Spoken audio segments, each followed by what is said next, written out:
Breaking tonight, Hillary Clinton taking a break from the campaign trail to focus on fundraising as a week's worth of troubling headlines for her campaign pile up. Welcome to the Kelly Files special, Election Countdown. I'm Sandra Smith in for Megyn Kelly tonight. Well, it all started with a damaging report from the Associated Press concerning Mrs. Clinton's time as Secretary of State. The AP found she met with dozens of Clinton Foundation donors who gave some $156 million to her family's charity, raising big questions about whether access to her was being sold to the highest bidder, something the Clintons deny. Then, just a day later, in a Kelly File exclusive, WikiLeaks co-founder Julian Assange hinted to Megyn Kelly that he's sitting on some significant information about the Democratic nominee. Can you tell us how significant you believe it is? I mean, compare its significance to what we saw released by WikiLeaks in July. Well, I don't want to scoop ourselves. We have a lot of pages of material, thousands of pages of materials. It's a variety of different types of documents from different types of institutions that are associated with the election campaign. What's more, there are new issues involving her private email server. A judge now ordering the State Department to release emails uncovered by the FBI's investigation by next month.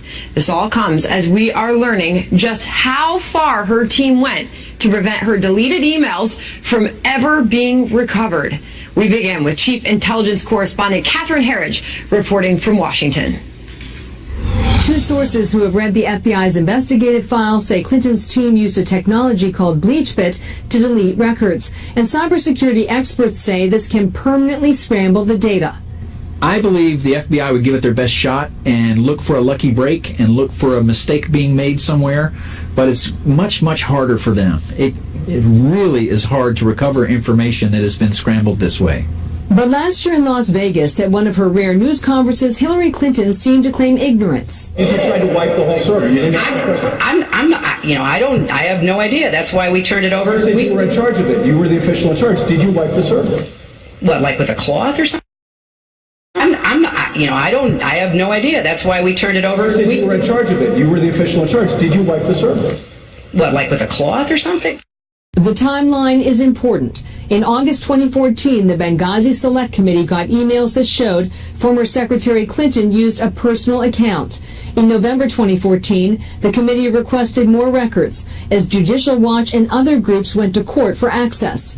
1 month later, in December, Clinton's team gave the State Department 55,000 pages of emails and wiped the rest. One of the tools was BleachBit. It raises the question as to whether these emails were deleted just in the ordinary course of business because they were consuming space on the server, or whether there was really a focused effort to put these emails beyond the reach of any recovery process. The Clinton campaign did not respond to Fox's questions on the timeline or why Clinton's team used the technology to destroy the records so they would be out of reach. Sandra? All right, Catherine, thank you. There is also some breaking news as Hillary Clinton's tenure at the State Department is concerned. The AP report tonight that Mrs. Clinton's schedule from her tenure as Secretary of State will... We don't expect her to get better. That's not a thing that's going to happen. She is, however, this time lucky. And if you have the choice, Alan, between being good and being lucky, as you and I both do professionally, we can say this. Right, we're both we're both lucky because we're here. If you have the choice between being good and being lucky, she's finally lucky after an unlucky career. She's finally lucky, and she is ahead in this race, though not by her own merits. And in the middle of all this, the emails, the AP report, Alan, she's on vacation, and she's not even expected to return until well into next week. She's got an event every day till the end of the month. Those are Tim Kaine events, to be clear. Those are Tim Kaine but those events. She's not on vacation. Right. She's working the campaign. So a political piece, this piece, titled Hillary Clinton's running out the clock. Mm-hmm. This is her strategy, according to people within her team, to ride out all the negative reaction to the And you know what? It's a great strategy. You can argue whether or not she should be more upfront or news conferences or what she should be doing, but given the fact that the Trump campaign is imploding day by day, her, if it's doing the rope-a-dope and riding out the clock, is just, from a pure political strategy standpoint, makes a lot of sense. Let Trump keep talking. The more he talks, the worse it gets. the more he does, the worse it is for him. So if she's going to ride out the clock, that could be an excellent strategy for her. You just underlined something on you over there. That looks bad. I did. That looks bad for my you. journalistic, Looks bad my for you. pen and my Looks highlighter. bad for you. Howie, I want to get to you because let's talk about this bleach bit that we have learned about this week. Trey Gowdy saying that they had them deleted where even God couldn't read them. Bleach bit, it's being described as this electronic shredder. It permanently scrambles data so that you can never retrieve these emails again. For somebody who said she didn't know much about technology, this was a significant piece of technology that was used to delete those emails. I think we can all agree this was a very good week for BleachBit. Whoever makes it, everybody's Googling it. How can I delete my emails? They're touting their success because of this. But not a good week for Hillary Clinton. In fact, a rare week where I would say that the scrutiny of her and all the questions raised, not just about the emails, but about the interrelationships with the Clinton Foundation donors, nearly matched the usual relentless negativity toward Donald Trump. Now, why is this a problem for her? It's not because everybody is breathlessly following in the weeds each donor and who got a meeting and all of that. It's because it goes to her basic trustworthiness problem, which we see in the polls. It reminds people that she sort of hangs out with a wealthy elite. And then finally, because there is this drip, drip, drip of steady disclosures, as you just saying, this latest development within the past hour or so, that the State Department obviously dragging its feet on coughing up more emails. And still no press conference. I mean, Alan, it's 266 days No one and cares counting. about press conferences other than people in the media. No, other people in the media care about it. She was on Morning Joe today. She was on with Chris Wallace on Fox News Sunday. She's taken tough questions. If she were, now wait a minute. But wait, this is true. This is actual. As we would say in West Virginia, this is actually true. Okay. Which is that if she were 3 points down, she'd be having press conferences. But look, she's doing what she needs to do. She had 3 points. She had 3 points down, and she had 3 points ahead. She's 9 points ahead. So as a result, she is saying to the press corps. You would agree, from a purely political strategic standpoint, yeah. That's what I do. What she's doing is working, right? Yes, of course. So why do it differently? So why be accountable? Why would you be accountable? No. This is a woman who's been investigated for decades. You're talking about Judicial Watch, which has gone after the Clintons for how many decades to reveal FBI emails that the FBI has already seen and the FBI has already said. No, wait a minute. I ain't saying it ain't smart. I'm not saying it ain't smart. I ain't saying it ain't smart. I'm just saying it's not accountable. But the emails you're talking about are FBI emails. The State Department gave the FBI. The FBI saw the emails. And if there was a problem, they'd already be indicting her. Because, Howie, we haven't seen the end of the emails. If you ask Julian Assange, as Megyn Kelly did last night, he says that we have a lot of material and that we will absolutely see something from him in WikiLeaks before the election. Will that be a game changer, as he is suggesting? They're so cute when they fight. Look, I'm very wary of relying on Julian Assange, a guy who was holed up in an Ecuadorian embassy because he's hiding from criminal charges, to influence the outcome of an American election. Sure, he may have something, he may be bluffing, he just may love the media attention, but the whole thing makes me uncomfortable because he traffics in illegally hacked emails and documents. And stolen would be another way to put it. Another quick point, though, the foundation story, which really dominated this week, fading a little bit at the end of the week because, whether she intended it or not, Hillary Clinton, by accusing Donald Trump of playing to prejudice and the, quote, alt-right, and Trump firing back, calling Hillary Clinton a bigot, that kind of ugliness always plays with the press. So let's get back to that. Chris Stirewalt, I'll go to you on this because he has doubled down on calling her, calling him a bigot. I mean, this back and forth that we have seen, where has that taken the race this week? So this is the gross race. This is a disgusting presidential race. We have both major party candidates referring to each other as racists and bigots. So that's where we are. And this is why we see the numbers in the polls of the deep dissatisfaction across the broad electorate with what they've got. They're not happy, and the two-party system is failing these people, and they're not happy. All I can say is this. Donald Trump has successfully, to a degree, muddied the water over allegations of bigotry. And she says he's a bigot. He says she's a bigot. She's going to make it stick. Where it goes from here, we'll see. And we'll have more on that coming up. But we are getting pretty darn close to the big election day. So time is running out. 10 weeks. You look too excited about that. That's very exciting. That's where they put us in 10 weeks. Be a great time. I know it's going to be good. Yes. All right. Thank you to all of you for joining us today. Howie, Alan, and Chris. Thank you. All right. Thanks, Sandra. As we just mentioned, new fallout after the Kelly Files exclusive interview with WikiLeaks founder Julian Assange. Assange telling Megyn he has thousands of documents on Clinton he's set to release before Election Day. Bud Jackson and David Wall debate whether an explosive leak could truly hurt the Democratic nominee ahead of November 8th. Do you believe the information in your possession could be a game changer in the U.S. election?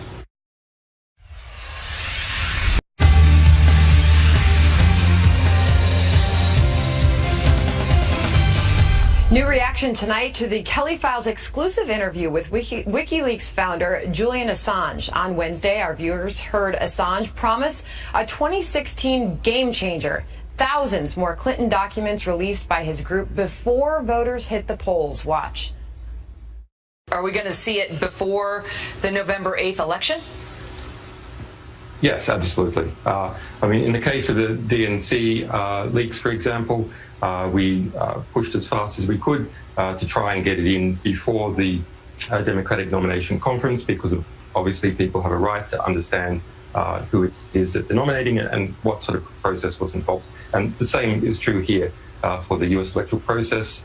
People involved in that election have the right to understand. Do you believe the information in your possession could be a game changer in the U.S. election? I think it's significant.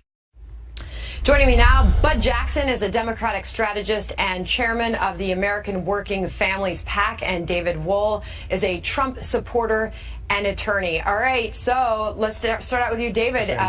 You just heard him, Julian Assange promising another big email dump. Will this be a game changer? What does it take for this to be a game changer? Yeah, Sandra, well, the mainstream media is so far in the tank for Hillary Clinton. They won't investigate anything negative about her. They won't report anything negative about her. They're engaging in a de facto cover-up for her. So enter Julian Assange, who frankly may end up being 2016's Woodward and Bernstein. He's that big at this point. Now, what could his October surprise be? He says it's significant, and he's a very understated guy, so I think you can count on that being huge. Yeah. Will it relate to emails? My guess is yes. And we just heard about Hillary Clinton's email server being scrubbed with a bleach bit. I've represented many people charged with tampering with evidence and obstruction of justice, and what she did puts them to shame. So my guess is it's going to have something to do with that. She trusts the people who deleted those 30,000 emails, but should she? Could one of those people, one of those lawyers, one of the people who deleted the emails end up being the huge WikiLeaks source, the deep throat of this campaign? I would not be surprised, but it's going to be big. But that being said, what do you think Julian Assange's, what do you think his intentions are here? Well, I don't want to ascribe a motivation to him, but he says basically not going to investigate Donald Trump. And what you heard him also say was that it wasn't a game changer. He said it was significant.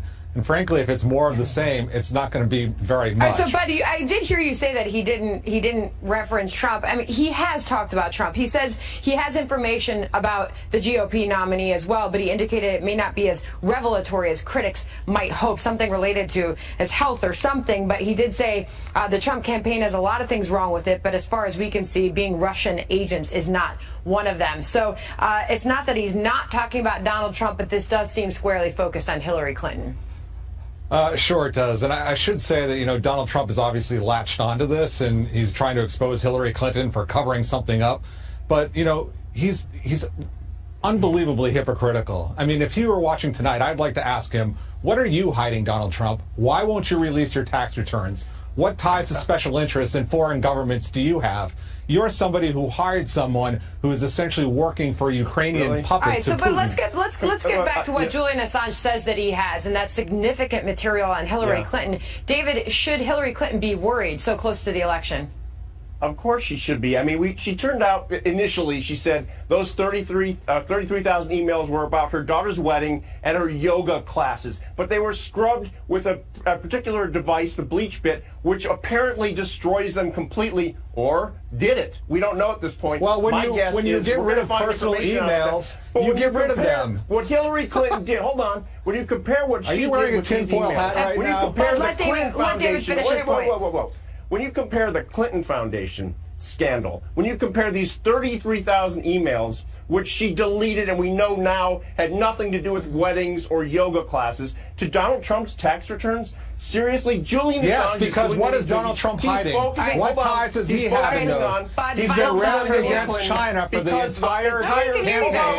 And final thought from you. We got to move on.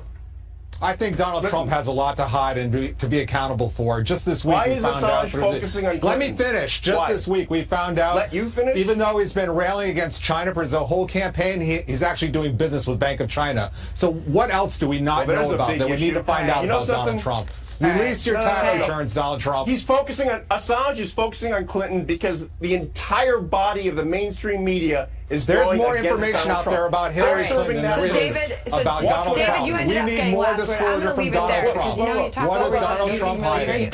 All right, happy Friday night to both of you. Thanks for joining us. Up next, the always lively Dinesh D'Souza is here to give us his take on Hillary Clinton's racially fueled attacks against Donald Trump. And then a fair and balanced debate with Matthew Continetti and Nomiki Konst.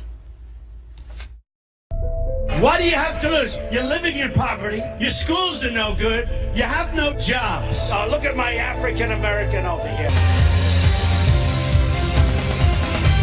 Accusations of racism and bigotry continue to fly between Donald Trump and Hillary Clinton. Earlier today, the GOP nominee delivered a direct response to recent attacks tying him to white supremacists by posting a new ad accusing Mrs. Clinton of being, quote, the real predator. They are often the kinds of kids that are called super predators. No conscience, no empathy. We can talk about why they ended up that way, but first we have to bring them to heel. You called out President Clinton for defending Secretary Clinton's use of the term super predator back in the 90s when she supported the crime bill. Why did you call him out? Because it was a racist term and everybody knew it was a racist term. No conscience. It's a very well thought out crime bill that is both smart and tough. No empathy. Black youth superpredators in 1994. Please explain the record. Because it was a racist term and everybody knew it was a racist term. Clinton herself isn't backing down on the issue, this time mocking her opponent's outreach to the African American community and yet another ad. What do you have to lose? You're living in poverty. Your schools are no good. You have no jobs. Look at my African American over here. Trump management was charged with discriminating against African Americans and breaking federal law. I have a great relationship with the blacks. I've always had a great relationship with the blacks.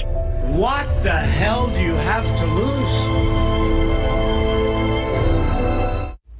Joining me now is Dinesh D'Souza, documentary filmmaker and author of Hillary's America, The Secret History of the Democratic Party. What do you make of Hillary Clinton's claim, Dinesh, that Donald Trump is racist? This week, she said he has a long history of racial discrimination and he built his campaign on prejudice and paranoia. See, I think that this is these accusations against Trump are complete foolishness. Now, Trump has made some insensitive remarks, but insensitivity is not the same thing as bigotry. Well, I mean, his remark, for example, about calling that fellow a Mexican, that would be, you know, he's an American of Mexican descent. It would be like calling me an Indian. I'm an American of Asian Indian descent. That may be crude or foolish, but it's certainly not bigoted. Okay, so Trump is fighting right back. He's called her a bigot. He's been asked about that. He's doubled down on it and called her a bigot a couple times this week. Said she's not doing anything to help these communities. She's not doing anything, or her party, he said, to help African American and minority communities. Well, he's right about that, but I think there's a deeper history here. Hillary Clinton is essentially accusing Trump of being a sort of white supremacist, and she's trotted out 2 or 3 ragtag guys who have endorsed Trump. Now, he hasn't endorsed them. They've endorsed him. But the Democratic Party has a deep and ugly history of not only being involved with the Ku Klux Klan, but starting the Ku Klux Klan. It was the progressive Democrat Woodrow Wilson who revived the Klan in the early part of the 20th century. FDR nominated Hugo Black, a longtime member of the Ku Klux Klan, to the Supreme Court. Harry Truman was briefly in the Ku Klux Klan. So the Democratic Party started the Klan. It sustained the Klan. The tens of thousands of people killed by the Klan Klan were mostly killed by Democrats. Now, Donald Trump has nothing to do with any of this, and yet the Democrats are trying to taint him with association with an organization that belongs to them. And you do talk about that a lot, and your film certainly sheds light on Democrats, the party of corruption that is associated with slavery, lynchings, the KKK. Your film highlights a lot of this. Where do you see this going? The rhetoric on racism by both candidates heating up this week. How is that changing this race? Well, I think Trump has a great opportunity here. First of all, he has an opportunity to turn the tables on Hillary. Hillary's case against him relies on pretty much one guy, David Duke. Now, when David Duke claimed to be a Republican, the whole Republican Party repudiated him. Contrast this with Harry Byrd, a longtime member of the Klan, and yet Byrd was called the conscience of the Senate by the Democrats. Hillary called him her mentor. When he died in 2010, Bill Clinton went to the funeral and actually said, you can't be too hard on Byrd because you had to be in the Klan in order to advance in the Democratic Party. And you're referencing Robert Byrd there. All right, we want to get reaction to everything you just said and more. Dinesh D'Souza, thank you for joining us tonight.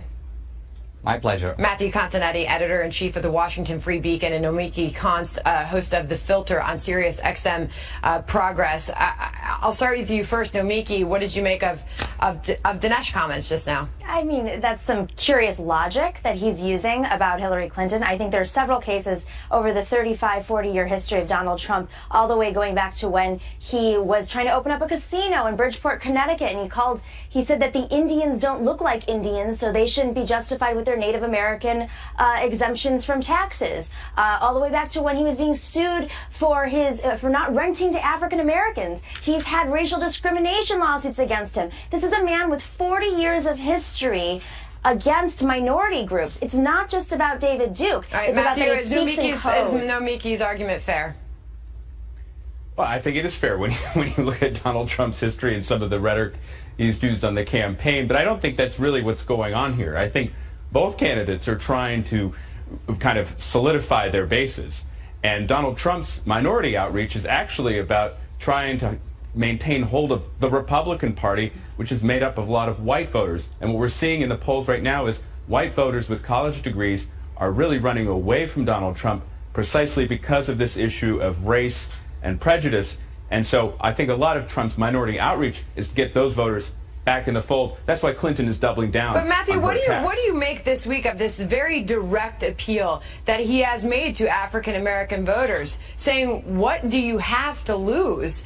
Essentially painting a picture of, are you happy now? Are you better off now than you were 8 years ago? Do you want more of the same? Well, saying what do you have to lose is a little bit different from saying are you better off now than you were 8 years ago. And I think many African Americans, when you look at the reporting, you look at the reactions, found the comment patronizing. I mean, there's one thing to say, well, my policies are going to help minorities more than, say, the Democratic policies are. That's not exactly how Donald Trump puts it. And so in this sense, he's kind of shooting himself in the foot. His larger problem, though, is he's not running at the head of a unified party. And this is a problem that he's been struggling with continually. And so before he can even begin to think about actually attracting the votes of minorities, he's going to have to try to put together that Republican coalition, which right now is fracturing. Nomiki, is there anything that Donald Trump can do to extend his reach with minorities at this point? No, absolutely not. And I think this is not about him extending his reach to minorities. I think it's about him thinking about what happens after this election. He's solidifying this alt-right community, bringing in media executives to solidify them. And that is not a base of voters that's going to win him in the election. If he wanted to win this election, he'd be reaching out to women. He'd be reaching out to independents. He'd be talking about the economy. I think he is. And the message with women that resonates is talking about the economy. And he's talking about jobs. He's talking about the economy. And Matthew, as far as there being a new conservatism, this is something that you talk a lot about. What are you seeing on that front? Well, I think that Trump's move putting Mr. Bannon, the CEO of Breitbart, in charge of his campaign as a chairman position, and I think he's definitely getting the support of a lot of these online critics that are called the alt-right. They see this as their moment, and however, this association, Trump's not really for them, but they're for Trump, but it's given Hillary Clinton a great way to kind of drive a wedge between Trump and those college-educated white voters that he needs to bring back into the Republican coalition if he has any hope of winning this election. All right, and those ads are out there. Nomiki, you saw the new Clinton ad, everything, new Trump online ad, the real predators. Do you see those as effective? I think it is effective because it reinforces the message that the stakes are high in this election. And while there's massive voter registration and outreach and organization between the African-American community and the Latino community, expanding to states like Georgia and Arizona, which were never on the map for Democrats, it's important that they remember the stakes are high. The choice is between a unified Big Tent Democratic Party and Donald Trump, who represents a very extreme right wing of the Republican Party. All right, we'll leave it there. Thank you to both of you, Matthew and Nomiki. All right, perhaps the second biggest issue aside from the racial attacks we saw this week was Donald Trump's apparent flip-flop when it comes to his immigration plan. And after hearing Trump suggest he could, quote, soften his stance just before doubling down on his plan to deport 11 million people. Dr. Ben Carson is here, and he has a special piece of advice for Mr. Trump, plus Julia Roginski on which Trump folks are supposed to believe. I call it extreme vetting. I call it extreme vetting. Our country has enough problems.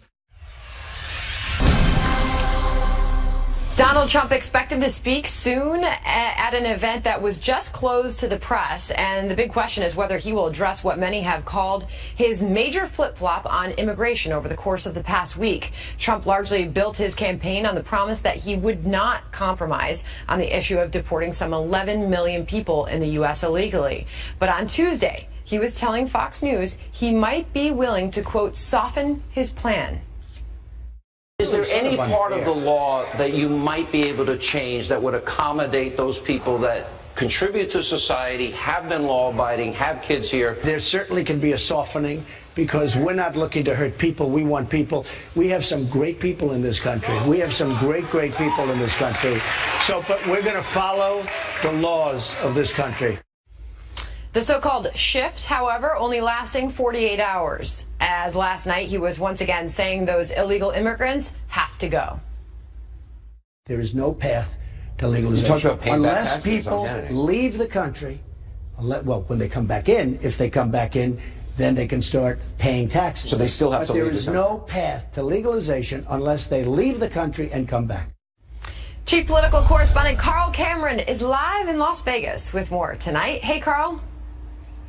Hi, Sandra. Well, Mr. Trump has left the Strip and his Trump Hotel here in Vegas, and he's headed up to Lake Tahoe for an event with the Nevada Republican Party. It was originally supposed to be closed. There was talk this morning that they might open it up and allow him to make some remarks so that we could have a press pool camera go and shoot it and see whatever news there was, but they decided at the last minute they were going to keep the doors closed, as was their original plan. As to Mr. Trump's immigration plan and what some have called this flip-flop, there may be some distinctions and some differences that haven't really been delved into deeply enough. Trump said for the better part of a year and a half, really from the very beginning of his campaign, that illegal aliens, undocumented immigrants, all had to go back out of the country, that they simply could not be here. And then he said softening that for folks who are law-abiding and have been here for a while, have roots in the community, and are contributing to society, as you played. So last night, when Trump appeared to reverse himself, it's a little bit different. What he said was anybody who wants legalization, in other words, to be in the country and be a documented immigrant, would have to go back to their home nation and then apply for citizenship, come to the U.S., and go through the process. Those two things are not actually mutually exclusive. In fact, there could very well be undocumented immigrants who decide that they don't believe it, and they're not going to go back to their home country and just remain in the country as illegal immigrants. That creates sort of another gap and another question as to what Mr. Trump's ultimate immigration proposal will be. What about those folks who won't self-deport? What about those folks who won't go home and try to come back? How will they be dealt with? Now, Trump said today that on day one, very quickly, they would get all the criminals, all of the folks who are wreaking havoc that he talks about, criminals who are killers and drug dealers and gang cartel members, et cetera, et cetera. He says he'll round them up and get them out very, very, very quickly. For those who don't self-deport, there is still very much an open question And he did answer one question today. In an interview for Greta Van Susteren's show, he said that he will have a comprehensive immigration policy speech sometime in the next couple of weeks. So we'll get the details. In the past, when people said comprehensive immigration, it usually meant amnesty. Trump says there will be no amnesty. Sandra? All right. Carl Cameron, thank you. Joining me now, former GOP presidential candidate Dr. Ben Carson is here. Good evening to you, sir. Hi, Sandra. All right, so a big part of the news this week was Donald Trump doubling down on his claim that Hillary Clinton is a bigot. You have some advice for Donald Trump on that front. You have suggested that he do what about that discussion? Well, you know, I have advice for everybody in the political arena, and that is the issues that are facing us as a nation are extremely serious. And let's not get diverted into a name-calling contest and who can call the other one the worst name. Whether, you know, it's legitimate or not, the title doesn't matter. What does matter is the fact that we're approaching $20 trillion in debt. That's going to destroy the lives of people who are coming after us. What does matter is the fact that we have all of these terrorists who want to destroy us, that our school systems are being, you know, jeopardized. So based on what you're things. saying, there are the obvious serious issues that need to be discussed by both candidates. But it seems that that the real issues get muddied with this back and forth, particularly this week, over racism. What would you say to Donald Trump? I know that you've got his ear about that. Yeah. Well, the key thing is I can fully understand why Hillary would do it, because she doesn't want to discuss the issues. She doesn't have any reasonable policies, no way to deal with the deficits and with terrorism and with the prison system, with education, all of these things. She has no good answers.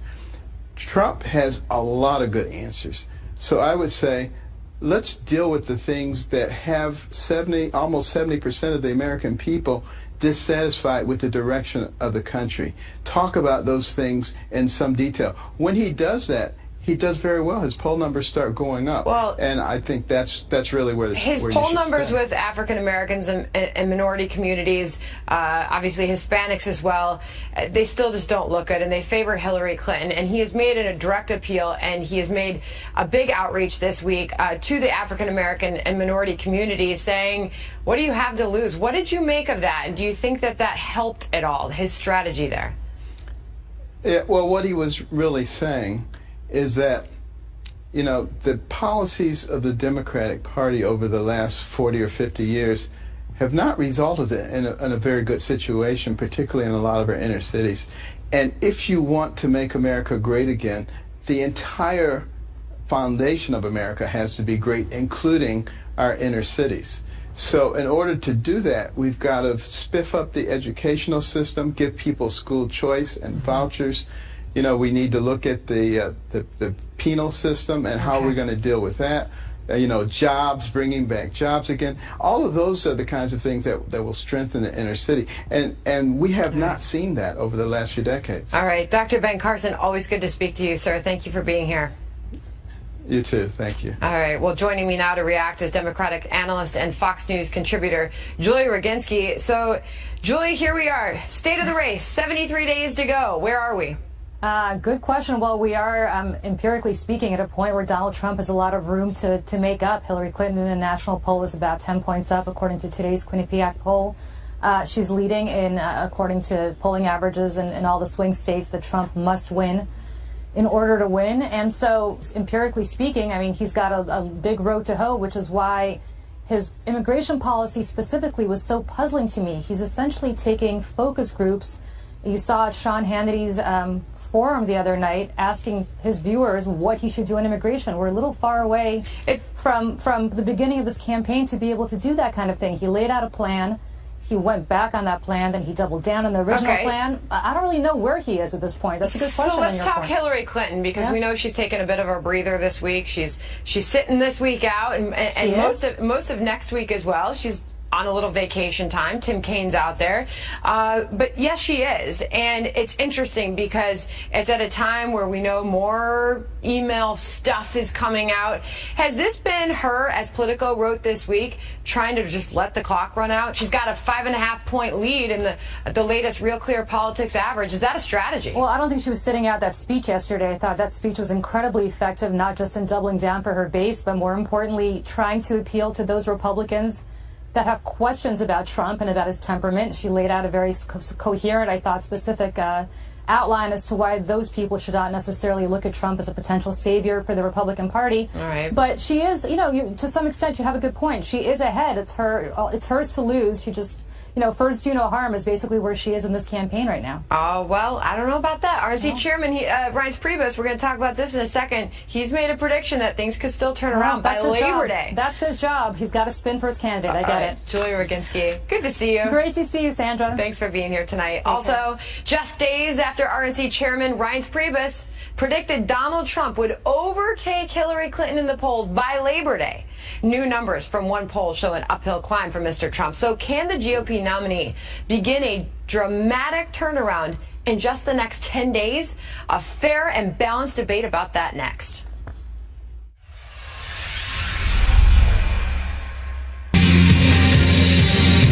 I think that if he continues to be measured, continues to be prepared, consistent like he has been, he's had a great week, I think those polls are going to narrow. And I do think that Donald Trump can do that, and I do think that the polls are going to narrow. See, by Labor Day, the polls tight, and even potentially him getting back ahead like he was after the convention. That was RNC Chair Reince Priebus earlier this week on the Kelly Files, saying Donald Trump's slide in the polls behind Hillary Clinton will reverse within the next 2 weeks. So far, we've seen the opposite. A new Quinnipiac poll putting Mrs. Clinton above 50% for the first time and sees her lead increase to 10 points. That poll stretching Clinton's lead to 6 points in the average of all recent national polls.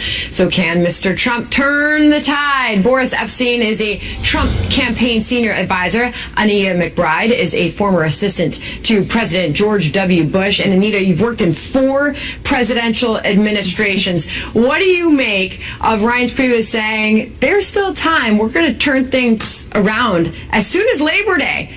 That's a big promise. Well, Labor Day is next week, and that's a pretty high bar to set in such a short period of time, particularly when you're up against such a vast network that the Clintons have. And they've been running, she's been running for this position for years and years and years. And the fundraising, just look at the fundraising that she did this past week in Hollywood and then in Nantucket and Martha's Vineyard. Mm-hmm. It's a tough bar to meet, but the chairman is saying what he has to say and putting confidence in Republican voters that there's a path here. Yeah, and I keep saying that Hillary Clinton, Boris, is taking some time off this week and a little bit of next, but she is still fundraising and she still is attending those finance meetings to make sure that their strategy is sound there. But we've got 73 days to go. What is it going to take for Reince Priebus and his party to turn things around and let that Trump campaign shine? What is it going to take? Well, first of all, as far as the polls go, that Quinnipiac poll is an outlier. We're tied in the UPI. The Reuters poll, we were down by 12 just about a week ago, now only down by 5. YouGov poll is about tied. Gravis is about tied. So the Quinnipiac is an outlier. So right now, the Real Clear Politics average, you're looking at 6-point lead for Hillary Clinton. Let's talk battleground states. And I think it's important to note that average is over 24 days. All right, but that being said, that's what we have to work off of. Okay. Let's talk battleground states. Sure. How is he doing there? Absolutely fine. Florida is about tied to us being up. Ohio is extremely close. And North Carolina is now, from being down by about 5 or 6 points, we're either up by 2 in one poll and tied in the CNN poll. So doing absolutely fine in North Carolina. And you go beyond that, you go to Pennsylvania, and we will be competitive in Pennsylvania. That poll will tighten. Listen, it's a binary choice. It's a binary choice for the voters between Hillary Clinton, who's a lifelong failure, who has to take 2 weeks off the campaign trail with 73 days to go, and Donald Trump, who's bringing fresh ideas on the economy, on defense, on national security, on immigration, something Hillary Clinton is simply not doing, and the voters will make the right choice, and they'll elect Donald Trump on November 8th. All right, Anita, final word to you. Trump, can he seize on this moment right now? Well, I think there's certainly an opportunity to do that. I think, there used to be in the old days, there was an October surprise. With this race, there's a surprise every day. And this trove of emails, that may come out now that Mrs. Clinton, boxed herself in today on the Morning Joe show and said that there's, there is no connection to the Clinton Foundation. The Clinton Foundation connection is a problem. On that big AP report out this week, it was a tough one. All right, Absolutely. Boris and Anita, good to have you both tonight. Thank you. Thanks so much. Thank you. Thanks for joining us. It's good to have you. And by the way, wake up early with me tomorrow. I'll be hosting Fox and Friends. I'll be on the curvy couch at 6 a.m. and every weekday at noon on Outnumbered on Fox News. That's it for the Kelly File. I'm Sandra Smith. Megyn Kelly will be back next week, and Sean Hannity is here live tonight. He's up next. Thank you.